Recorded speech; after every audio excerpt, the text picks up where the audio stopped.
Alright guys, so get ready because today I'm gonna be reacting to his story on YouTube. So without further ado, go sub and let's get right into the video. My twin brother Chris and I were 9 when we learned Morse code. We tapped messages under the dinner table when Mom told us to stop talking and tapped through the wall between our bedrooms every night. When Chris got into a car accident and the doctor said he'd never wake up, I pulled up a chair next to his bed, took his hand, and tapped. Are you there? Nothing. But I came back the next afternoon and tapped again. Before I left, I always said the same thing. See you tomorrow, Chris. A week later, Chris's fingers twitched against mine, and I almost fell out of my chair. I grabbed a nurse and she barely looked up. They're reflexes. Wait, what? It doesn't mean anything. I bought a notebook the next day. Nah, that could not have been reflexes. What? 4 months in, Mom watched me scribbling and said, "How long are you gonna keep doing this?" Dang. Until he taps back. He's not gonna tap back. Dang. You're talking to a corpse. Dad lasted a few more months before he pulled me into the hallway. We need to talk about donating your brother's organs. His fingers move every time I hold his hand, Dad. The nurses said those are reflexes. Stop getting your hopes up, son. I don't care what the nurses say. You're not donating my brother's organs. But a week later, my parents called to have Chris transferred to a long-term facility to die and scheduled a meeting to sign the papers. The afternoon before the meeting, I tapped into his palm like always, but this time, something tapped back. Short, short, short. Long, long, long. Short, short, short. S-O-S. What does that mean? I grabbed his hand. Chris, if that's you, squeeze once. He squeezed so hard my knuckles cracked. I stormed into the meeting room and told them my brother just responded to me. The caseworker said, "This is very common with families who aren't ready to let go." My parents nodded. I grabbed the transfer papers off the table. "You're not signing anything until you come see for yourself." The parents just want them to Chris's bed and grabbed his hand. "Ask him anything." The caseworker asked what year it was. Chris squeezed out the answer. Count to 5. 5 perfect squeezes. His mother's name tapped out letter by letter. By the 10th question, she said, "He's still alive. We can't move him." Weeks later, I asked Chris what kept him fighting when everyone gave up. Heard Mom call me a corpse. Heard Dad say donate my organs. Heard all of them leave, except you. I asked why. I wanted to see you too.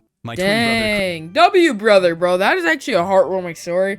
That's like a good life lesson, bro. Never give up on people, bro. It's actually insane. The flight attendant slipped me a napkin that said, "The pilot isn't who he says he is. Meet me in the back to talk." I knew she chose to tell me because of the military dog tags around my neck. I folded the napkin and slid it into my pocket, and that's when the captain's voice came over the intercom. "Good morning, folks. This is Captain Hopkins, expecting smooth skies to Chicago." But something was wrong. I could feel it in my bones. I waited 2 minutes and casually walked to the back, not knowing what to expect. The flight attendant was there with a man holding up a police badge. The man whispered, "I'm glad you're here. I'm an undercover cop." I knew something was wrong straight away. The flight attendant whispered, "I've flown with Captain Hopkins for 6 years. I don't exactly know what's wrong, but I know that's not Hopkins, and we're flying the wrong way." She showed me the flight map of where we were heading. The plane is heading toward an abandoned airport. I leaned over the map. My body was pumping with adrenaline because it was the perfect place to crash a plane. There's space above the pilot's room. I can climb up and listen to what the pilot and co-pilot are planning through the ceiling. Take my number. If you can tell there's something fishy going on, text me one word. Now. That's the signal to move. And to distract everyone while I climbed above the ceiling, the flight attendant made an announcement on the speakers to tell everyone to keep their seatbelts on. Through the cracks, I could hear 2 men in the pilot's room talking. 15 years ago today, our brother died because of Captain Hopkins. Now we get to crash his plane with him tied up on it while we impersonate him. I texted the undercover cop.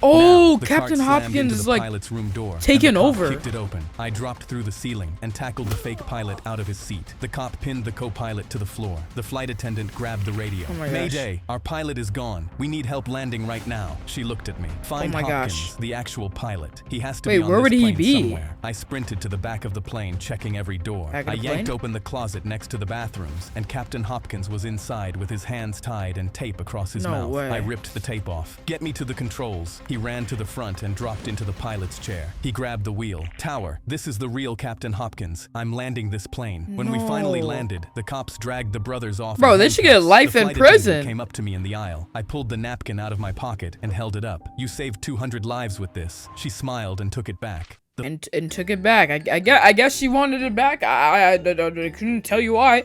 Yeah, pretty insane, bro. It's actually a good story. My daughter came home crying with an F because her teacher doesn't know what color blood is. The first time I realized something was wrong, F on her head. Came home from school holding out her arm. "Look, Dad, you can see the blue blood in my veins right here." She traced the blue lines under her skin with her finger. I put down my coffee and looked at her. "Actually, sweetheart, that's not true. Blood is always red because of hemoglobin. It's just darker red." Wait, no. Wait. I think that's my veins. In your veins, her face scrunched up. Oh, yeah. But Mrs. Miller showed us a whole PowerPoint about it. She even had diagrams from a science book. The next morning, I packed my work scrubs in my bag. I'm an ER nurse at Mercy General, and I was working the afternoon shift anyway. I sent Mrs. Miller an email asking if I could do a quick presentation about blood for career day that afternoon. She loved the idea. When I arrived, Mrs. Miller introduced me as Riley's dad, who works at the hospital. Riley's 28 dad? kids stared up at me from their desks. I heard you guys learned that blood is blue inside your body, I said. The entire class nodded enthusiastically. Mrs. Miller beamed from what her is desk she in the telling corner. I them? pulled out a blood collection tube from my pocket and held it up. This is Whoa, what we use to draw blood at the whoa, hospital. do Notice not something. draw blood from the kids. Is that what's gonna happen? The tube creates a vacuum. No oxygen inside at all. I paused. When we draw blood with these, it never touches oxygen until we pop the cap off. I showed them photos on my phone of sealed blood tubes. Oh See? yeah, so Still guys, red. yeah, if you didn't know, blood is blue until it reaches oxygen, okay? So I made that up. I don't know if that's true or not. Don't trust me. My daughter came home crying with an app.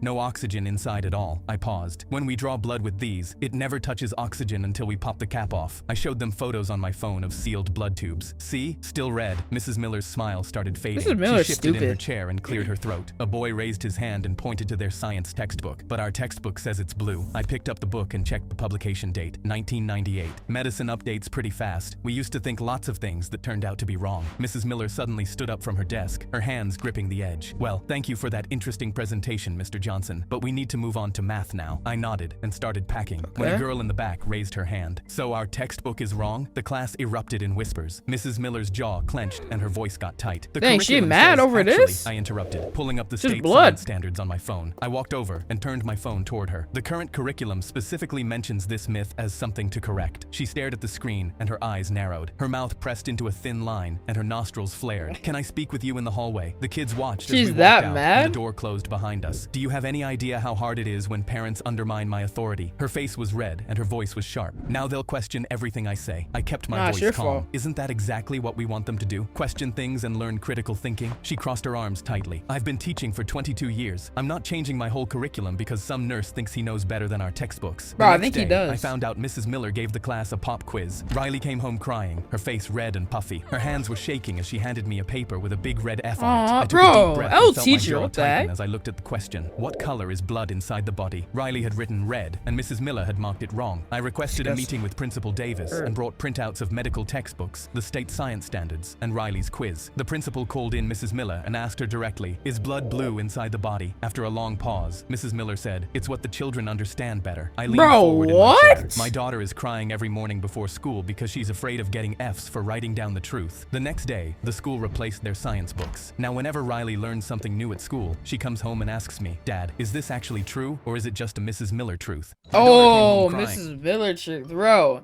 I'm not gonna lie, bro. I'm not gonna tell you guys a Mrs. Miller truth. I'm gonna tell you guys to subscribe. That is the real truth, okay? So, yeah, I'm not gonna lie. L teacher, disgusting teacher, bro. Every time we heard a knock on the front door, my dad would yell, stealth mode, and we had 30 seconds to kill every light in the house. My What? brother and I would race through the rooms, flipping switches, yanking cords, What? shutting off the TV mid-show, while some guy outside banged on the front door yelling, I know you're in there, buddy. Whoa. Dad timed us. Once everything was dark, no talking, no moving, no looking out the windows. We'd sit there until Dad did his owl hoot, which meant all clear. Sometimes What 5 the minutes, heck is sometimes almost this? an hour. Afterwards, he'd high-five us and go, real ninjas couldn't do better. He told us stealth mode was top secret. Never tell Stealth your mode. teachers, your friends, nobody. Other people wouldn't understand. For years, I believed him. When I was 8, I asked Dad why we had to hide so much. He said some annoying guy kept bothering our family, and stealth mode was how we dealt with him. I felt proud we had a secret skill that could outsmart understand bad this. guys. By the time I was 10, I heard the voice outside yell something about a bet and $20. I tugged Dad's sleeve and whispered, is the bad guy trying to steal our money? Dad Probably, shushed me right? so hard I flinched. When I was 12, Yeah, don't I talk, broke bro. the window Stealth rule, mode. Shut peeked up. through the blinds and saw a completely normal You're not guy supposed in to a look. polo shirt standing on the porch rubbing his forehead. He didn't look like a criminal. He looked like someone's tired uncle. At 13, Hey, I told what? Dad I was just going to open the door and tell the guy to leave us alone. The color left his face. You absolutely cannot do that. That was the first time stealth mode didn't feel like a game. By 15 Whoa. or 16, it barely happened anymore. But when it did, Dad would peek through the blinds looking Bro, is he guilty. okay? Mom just shook her head from the couch and muttered something under her breath. I was 17 and home did she alone mutter? when I heard heard it. I know you're in there. It's been 12 years, man. I opened the front door. The guy nearly fell backwards. Normal-looking dude, middle-aged, holding a crumpled piece of paper. Oh, what is it? Is your dad home? I'm his old college roommate. He held up the paper. Bro. Your old man bet me $20 Michael Jordan wouldn't win his 6th ring. That was 1998. I've been knocking on this door ever since. He handed me the IOU. He's both really signatures right there at the bottom. I left it on the kitchen table. Mom saw over it a first signature. and laughed so hard That's she had actually to hold funny. the counter. Dad picked it up, read it, put it back down, and the first thing out of his mouth was, "So now he knows someone's home." Then he turned off the kitchen light and got under the table. We were never in danger. My dad just lost a bet because of the greatest of all time. Bro, is his dad's freaking just paid him $20? You wanted him to keep coming inside your house or coming to your house? Bro, he wasn't even a bad guy either, bro. That's kind of weird. A man climbed onto our school bus with a knife, and the first thing he heard was a slow clap from the back row. Confused, he screamed at our driver, Mrs. Worley, to keep driving and not stop for anyone. A kid leaned forward. Nice ski mask. Did you cut the holes out yourself, or did your mommy help you? The whole bus laughed. They're making fun of him. Around. Yo, I would not do that, bro. Your hand is shaking so hard I can't tell if that's a threat or a dance move. He stepped toward the kid who said it, and 20 voices started talking at once. Oh, he's walking now. Everybody watch out. He spun around trying to find who said what, but insults were coming from every direction. Bro seriously hijacked a bus with no plan, no getaway car, and a Walmart knife. This is the saddest crime I've ever seen. We wouldn't let him finish. They're not scared? Are you robbing us for money? All I have is an EBT card and a bus pass. He pointed his knife at Mrs. Worley, and the whole bus went silent. A kid stood up. You can threaten us all you want, but if you point that thing at Mrs. Worley again, we're gonna have a real different conversation. Bro, these kids are strong, and bro. asked what a bunch of kids were going to do about it. A girl said, "We're on the bus to the school for troubled teens. Half of us are here for assault, and the other half won't say why." Mrs. Worley looked at him over her shoulder. Honey, I've watched these kids make grown men cry over smaller things than pointing a knife at me. He lowered the knife. Smart choice. She brings us donuts on Fridays. We protect what matters. His face twisted. He shoved toward the kid with the knife raised. Mrs. Worley pulled over, stood up, and stepped between them. That's enough now. He grabbed her arm and shoved her into the dashboard. For half a second, the bus was completely silent. Then a kid came over the seats like something feral. And 3 others were right behind him. The guy didn't have time to turn around before someone hit him in the back of the knees and he went down. The knife skittered under the seats, and kids were on top of him before he could reach for it. Someone had him in the headlock while someone else pinned his arms. A girl sat on his legs and went through his pockets just to add insult to injury. Mrs. Worley pressed the emergency button. "I need police at my location. Tell them there's no rush. The situation is handled." The guy was crying. "Please get off me. I can't breathe." The kid leaned close to his face. "You should have thought about that before you touched Mrs. Worley." When the cops showed up, they found him tied to a seat with shoelaces and snot running down his face. A man climbed onto our school bus with El Criminal, bro. You suck, and that guy just got freaking humiliated like crazy. That's actually funny. Dad measured me for the 5th time that day and screamed, "Why are you still 5'10"? I stared down at my 5'3" dad, and he glared. "Stop looking down at me. Because you're no 5'3". son of mine will ever look down on me. We're going to fix this before it's too late." And so the next day, Dad came into my room with x-rays of my legs marked with red X's saying, "I found a surgeon who will remove these bones so that you can finally be shorter than me. I already scheduled the surgery." I stared in horror is wrong with Dad his jumped dad, around bro? saying he couldn't wait to be taller than me. I knew I had to make the surgery impossible, so I started running 26 miles non-stop, and even though it hurt, I kept going until my legs gave out because I needed my bones to be so damaged they couldn't operate on me. And then on the day of my scheduled surgery, the doctor took one look at x-rays of my damaged legs and refused to operate on me. Dad got angry. "Why? He's perfectly fine." But the surgeon shook his head and pointed at the x-ray. "His bones are too damaged. If I cut into them, they could shatter, and a shard of bone could hit his heart. Your son could die." Dad crossed his arms. "I'm okay taking that risk. What? Do it so he can be shorter than me." But the doctor kept saying no, taking that and I risk. thought it was finally over. He wants to kill his son? When we got home, Dad grabbed his toolbox and said, "If a surgeon isn't going to fix this, then I'll do it myself." He chased me around the house screaming, "Get back here! You will be shorter than me!" I ran outside across the yard, and that's when Dad's foot got caught on the garden hose, and he fell down hard, and I saw both his legs were bent the wrong way. Dad screamed, and I called the ambulance, and when they arrived, paramedics loaded him onto a stretcher while one of them questioned me. "How do you know this man?" he asked. When I said he was my dad, his eyes bulged, and he looked back and forth between my dad and me, and then suddenly asked, "How is he your dad? He's so short." Dad thrashed so hard in the stretcher when he heard a paramedic had to sedate him. That is actually sad. Bro, the dad is shorter than the son. He wanted the son to get freaking shorter, and it just... Bro, it completely backfired on him, bro.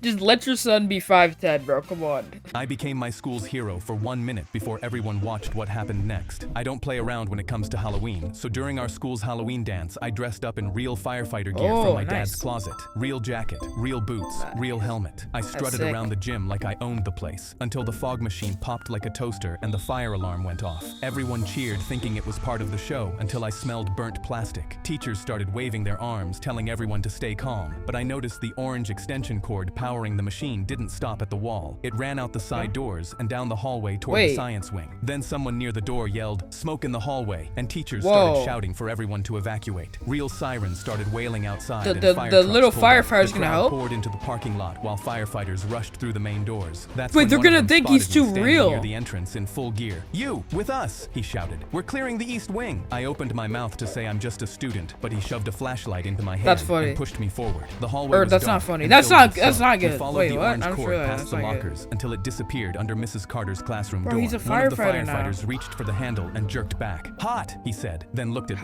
me. "Hit it!" But I only had my foam axe. I swung as hard as I could and it bounced off with a pathetic squeak. The firefighter grabbed it, swung himself, and the foam bent in half. He stared at it, muttered, "These damn budget cuts," and tossed it aside. Oh, nah. That's when someone shouted from down the hall and he waved to the others. "Forget this door. We'll circle back once we've got tools." They started heading back down the hall, but then I heard it. A squeaky wheel spinning frantically. This was Mrs. Carter's room, and the class pet Mr. Nibbles was still inside. I turned back to the door. The handle was glowing red. I wrapped my jacket sleeve around my arm and threw my shoulder into the bottom panel until it cracked open. Smoke poured out and choked. Yo, he's a real firefighter the now. The cage was on the counter, and tiny flames were eating the Yo, how did the papers fire around it. start? I grabbed the melted cord with my sleeve and yanked it from the wall. A spark bit through the fabric straight into my skin, and I screamed, but kept pulling until the plug came loose. I grabbed the cage with my smoking sleeve, and the metal seared into my palm. I could smell my skin burning. My lungs felt like they were filled with glass. Bro, hurry my vision up! was going black around the edges. Oh, nah, when I burst through the side door, I collapsed face first onto the concrete and threw Mr. Nibbles onto the grass so I wouldn't crush him. I could hear cheering as hands grabbed me, and someone pulled off my helmet. Bro. A firefighter was staring down at me. "Kid, you're a hero." That's when I heard the scream. I turned my head and watched a hawk swoop down, grab Mr. Nibbles in its talons, and fly away. Mr. Nibbles! What the... Bro, wait. Mr. Nibbles, first of all, just got killed, and then the kid almost just got freaking, like, burnt, bro. Nah, that's actually crazy, bro. His costume was way too real. But if you guys did enjoy this video, all like a sub, being all a bop, and goodbye.